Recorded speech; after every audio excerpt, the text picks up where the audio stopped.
Hi guys, so I've actually been meaning to do this video for quite some while.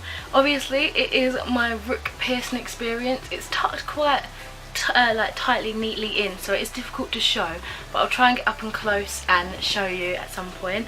It was difficult to actually take a picture, to be honest, because I was like, where is it?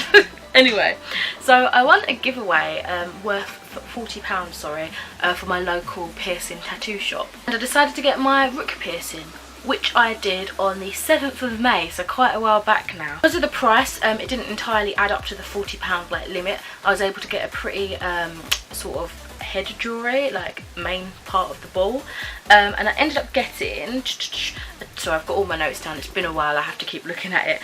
I got a turquoise synthetic opal in the top up here, absolutely love it. It's just a regular like silver, titanium ball in the bottom section. Again, I'll try and get a little bit close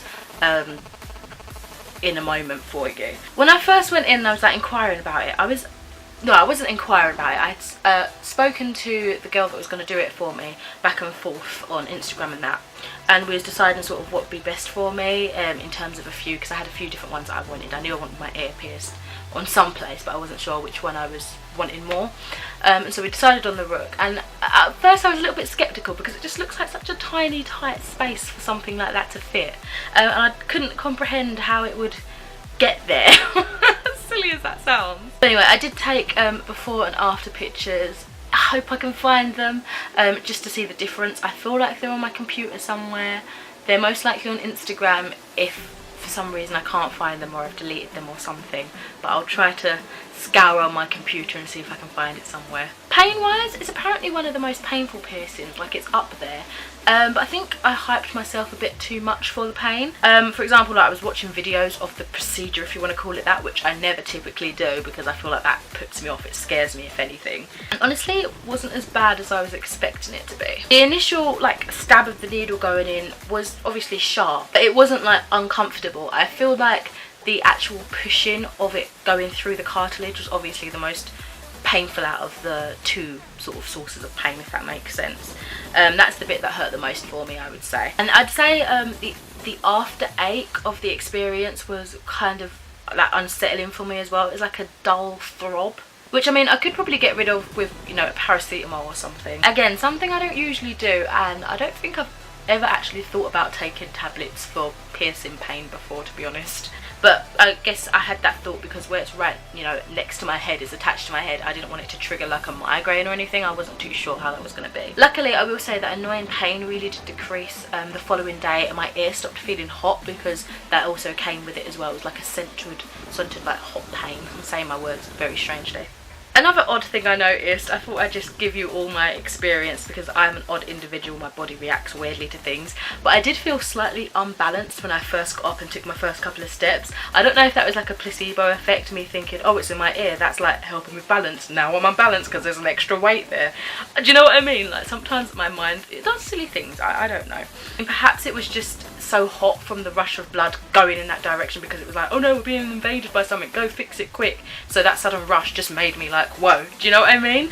But then again, I could have just been thinking it in my head and made it happen, or made it feel like it was happening at least. I'd say including the setup of, you know, getting the needle ready and everything, the jewellery ready, it probably took about 10 minutes all in all, so it was really quick, to be fair. And the piercing itself was obviously over in a few seconds. Sometimes when you're going through pain like that, it does feel like it takes forever, but it was quick. I was happily chatting with my piercer anyway. She's such a lovely person. We didn't have, you know, we had an abundance of things to talk about is what I'm trying to say, so it was a comfortable experience in terms of that. I felt at ease, comfortable. Let's try that again. I was really hyper from having a shot of Starbucks coffee, like it was like a taster thing, and it made me a little bit woozy actually. I think as well because at the time the shop's moved now, but it was quite high up in like my town in terms of building, and I stupidly decided to look down, and it made me a little bit like, whoa, like out of body experience. And I think just the adrenaline of getting ready and getting psyched for a piercing, it was just an overwhelming amount of emotion going on in my head and that, so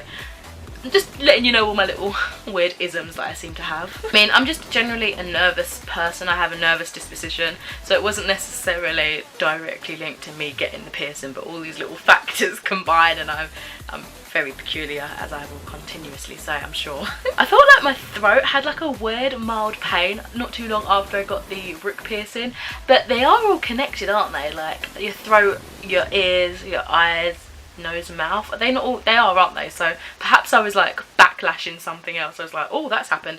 Let's show you some random pain over here. And you're like, whoa, where did that come from? I'd say like the majority of any pain that I had pretty much subsided after the week. I feel like the most pain I had, even though it wasn't an abundance of pain, definitely was in that first week, and then it sort of dissipated there on afterwards. And I also found myself turning over to sleep on that side pretty comfortably, for the most part, although when I realised that I was sleeping on that side, I'd try to sort of cup my ear in my hand so it wasn't directly flat pushing against the piercing. And I still find myself doing that now, because even now, months later, I can definitely feel that it's not completely healed yet. If I touch it like that or I push against it, it is still a little bit tender, so I feel like the cartilage directly next to the jewellery inside my ear is still where I'm constantly picking gunk out of it, guys. I know I'm disgusting, but where I'm always touching it and that, even though it's a place that's quite neatly tucked in, you shouldn't get it caught or anything, I'm a toucher, basically, as weird as that sounds. So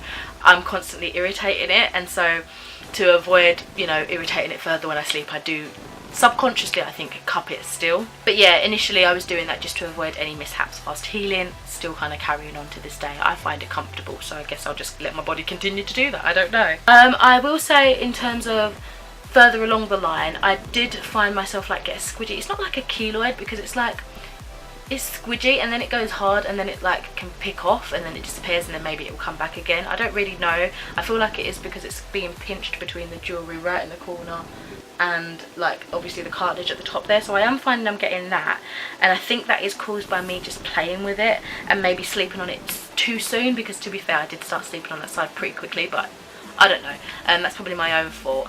I can probably see if I can show you. I really hope it's gonna be, I'm gonna get my little, oh gosh, oops, I'm gonna get my little mirror to see. Yeah, I can see it here, so I'm hoping you guys can see it. Oh, I don't even know if I'm in shock. Can you see? I think so. I'm literally holding the mirror up, right? But the part that I'm trying to show you guys, it has like how long I've been recording there.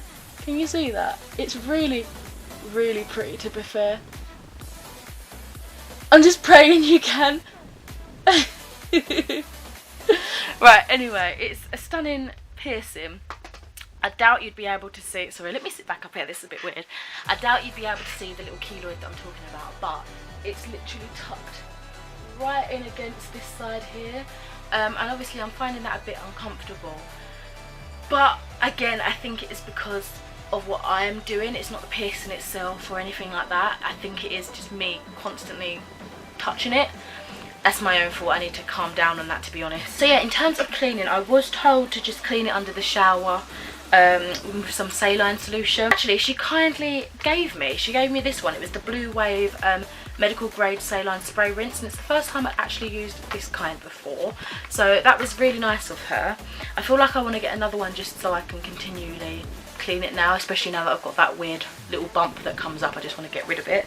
I am prone to things like this, actually. I'm hoping it's not rejecting, because I had a massive keloid, actually, like it was actually a keloid, when I had my industrial scaffolding piercing. That ended up just never healing, so I don't know. But anyway, for ease, I used the saline spray in the morning, tried to do it at least 2 times a day, and then the shower head in the evening, I'd just blast it and, you know, soak around it, make sure it's nice and clean. I should probably start up that again. Maybe it's just, again, the collected dirt that's probably causing irritations that I'm getting. The saline ran out in July, so I just kept showering it once a day for a little while afterwards. I think, if I'm remembering correctly, I carried on with the shower until the end of the following month, and then just whenever I felt like I wanted to do it again, sporadically, sort of thing. For the past couple of months now, I haven't been doing it at all. I've just been leaving it alone and just going about my business. So I would say it does take a long way to heal. I had asked previously, is it the typical 6 month to a year sort of thing, and she said yeah, it roughly takes that. I got the piercing May, and it's currently now what is the month? It's November the 16th, so you know, it's still a process, it's still healing. I wanted to take a while to collect my thoughts and just to see how the piercing was healing before I gave you this video, because I don't know, I feel like I've had enough experience with it, enough time to think through, you know, things that you might be interested in.